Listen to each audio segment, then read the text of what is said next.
Ahora, hay que tomar en cuenta, no es lo mismo un hispano de origen mexicano que un hispano de origen dominicano, que un hispano de origen cubano. O sea, nada que ver. Y no son los mismos los hispanos que viven en Florida, que los que viven en Texas, que los que viven en California, que los que viven en Nueva York, que los que viven en Illinois, etcétera, etcétera. No es un bloque homogéneo y además políticamente son muy desorganizados. Pero ¿cómo votaron, Juan? Pues así es, Eduardo, eso que estás diciendo es muy cierto. No, todos los quieren ver como un bloque que va a votar juntos y que van a incidir en la elección, pero en cada uno de los estados hay diferencias y además no tienen, digamos, una presencia en todos los estados. Es decir, sí hay, todos los estados tienen un poquito de gente latina o hispanos, pero hay estados que tienen 1 o 2%. Los que importan, probablemente tendríamos que empezar a hacer una mezcla y entender entre los demás votos electorales que sumen mayor población latinoamericana o hispana. Claro, y eso te habla claro. casi francamente de todo lo que es la frontera, ¿no? Desde California hasta Florida, y a lo mejor puedes pensar en Nevada, pero pues Nevada me parece que son seis votos electorales los que están ahí.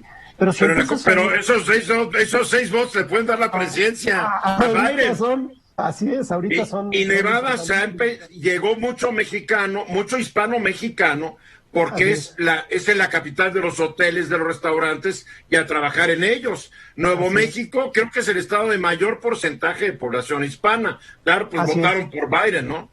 Sí, Nuevo México tiene el 50% de población hispana o mexicana, bueno, latinoamericana, es el mayor.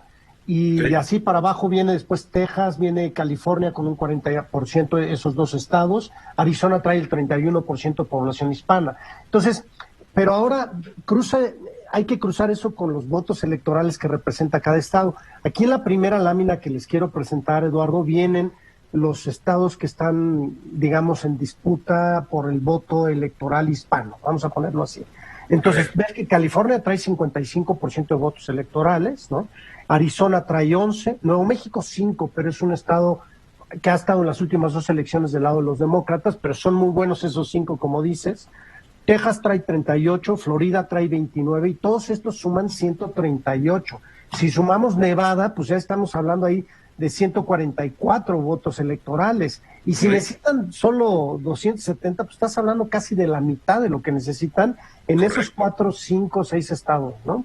Entonces ahora, si vemos la siguiente... Y ganó todo, y ganó California, Arizona, Nuevo México, no ganó en Texas ni en Florida. Así es. Porque en Texas, pues el establishment sigue siendo muy fuerte. Así es. Y en Florida, bueno, pues la población es la población hispana cubana, hispana venezolana, que obviamente apoyan a Trump.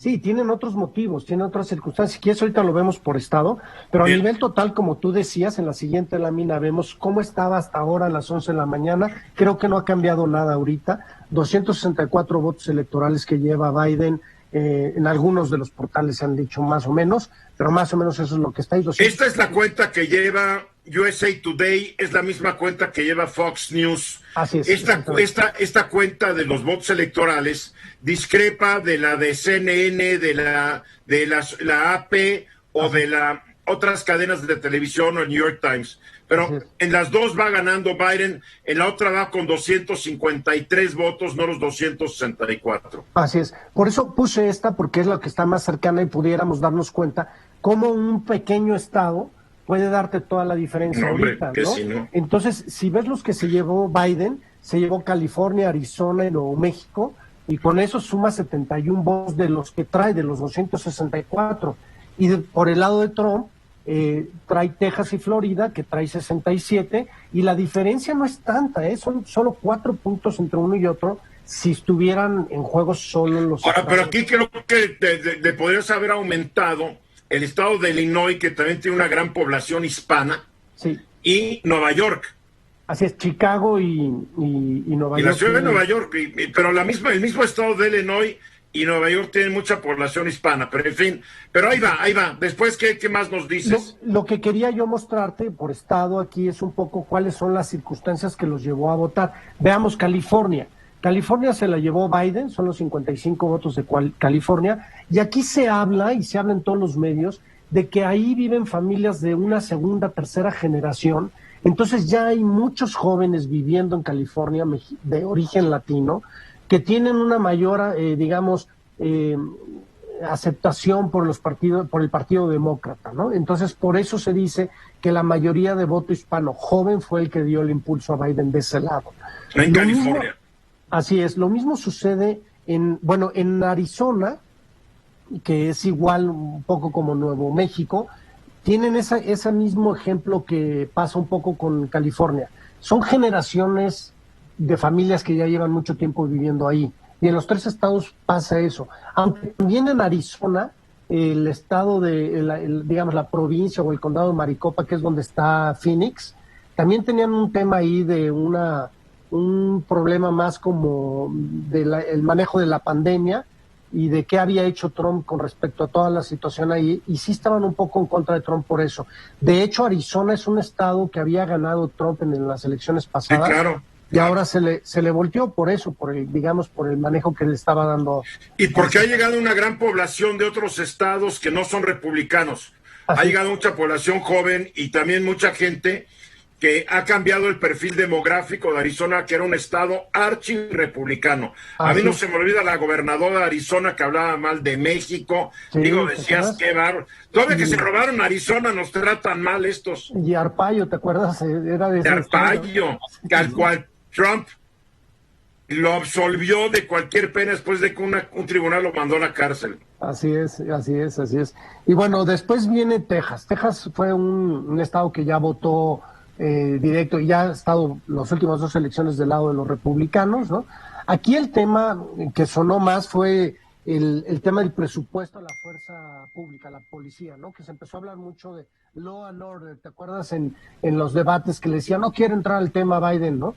Y ese tema hizo mucho eco en la comunidad hispana. Me puse a leer y decía yo, ¿por qué tiene que haber tanto eco? Se habla de que la policía, el 70-80% de la policía, de los rangos, de los mandos altos de la policía en ese sector, tienen origen hispano. Y entonces les hizo mucho eco todo este tema del presupuesto, si lo iban a cortar o no cortar. Y decían algunos noticieros que aunque Biden decía, no voy a bajar el presupuesto de la policía, Trump ganó. Ya había calado la nota. Es como, sí. Mira, Texas es un estado petrolero. Sí. Y las declaraciones de Biden de que iba a ir restando la importancia al petróleo y al gas. Muchos latinos en Texas trabajan en la industria energética. Pues también los dejó con el susto. Acabamos a ver, Joaquín. Una pregunta, Juan. ¿Dirías que la comunidad mexicana en Estados Unidos ya está más organizada políticamente para ser un peso e influencia dentro de lo que sería la comunidad latinoamericana? No, Joaquín, estuve leyendo muchos líderes y muchas comunidades especiales de los mexicanos o de los latinos, y hay mucha división. Los mexicanos inclusive se sienten diferentes por el estado y el origen donde vienen. Se hablan entre ellos, no, esta es la comunidad que viene de Oaxaca, los que vienen de Nuevo León, los que vienen de diferentes, y hay una especie de discriminación entre los mexicanos. Hay regionalismos. Y además no hay que olvidar, porque aquí en México nos gusta pensar que alguien de segunda o tercera generación es mexicano. No son mexicanos. Así es. Son gringos de origen mexicano, que a veces de México lo único que conocen son las tortillas, los frijolitos, y quién sabe qué tan mexicana la comida, más bien Tex-Mex. ¿Por qué? Porque la cultura gringa los absorbe. Así es, los hace más gringos que otra cosa. Los mexicanos no son fuerza política. Sí. O sea, todavía si estuvieran unidos y juntos, sí, pero están en diferentes estados y tienen diferentes orígenes. Y después muchos de los que están ahí no tienen ciudadanía. Exactamente. No pueden votar. Aquí, y muchos de los que están ahí son ilegales. Oye, Eduardo, déjame platicarte Florida. Florida es un caso especial. Fíjate que también analizando Florida, la gente piensa en el voto latino de Florida, pero es muy especial. Ahí tienes a cubanos y venezolanos. El origen de su intención de voto es otra completamente. Claro. Ellos han peleado con el socialismo, han tenido que huir de su país y no piensan regresar a su país porque no pueden, no porque quieran, es porque no pueden. Entonces tienen un choque emocional con su país de origen, entonces sienten más americanos, y en la actitud de Trump frente a Cuba y Venezuela, como es muy agresiva, pues los latinos de Florida, que son cubanos y venezolanos la mayoría. Pero otra vez voy a lo mismo, son cubanos, pero ya, digo, son hijos de gente que llegó en los 50, 60, ya pasaron 60 años. Y no van a son regresar a segunda, Cuba. tercera y hasta cuarta generación. Quieren cariño a Cuba, pero son gringos. Pero no les gusta que un presidente de Estados Unidos no le pegue a Cuba porque es un país comunista, etcétera, etcétera. Y los venezolanos, eso sí, son venezolanos recién importados a Estados Unidos. Y los mexicanos en algún momento dado piensan en regresar si les va mal en Estados Unidos. También pasa. Así es.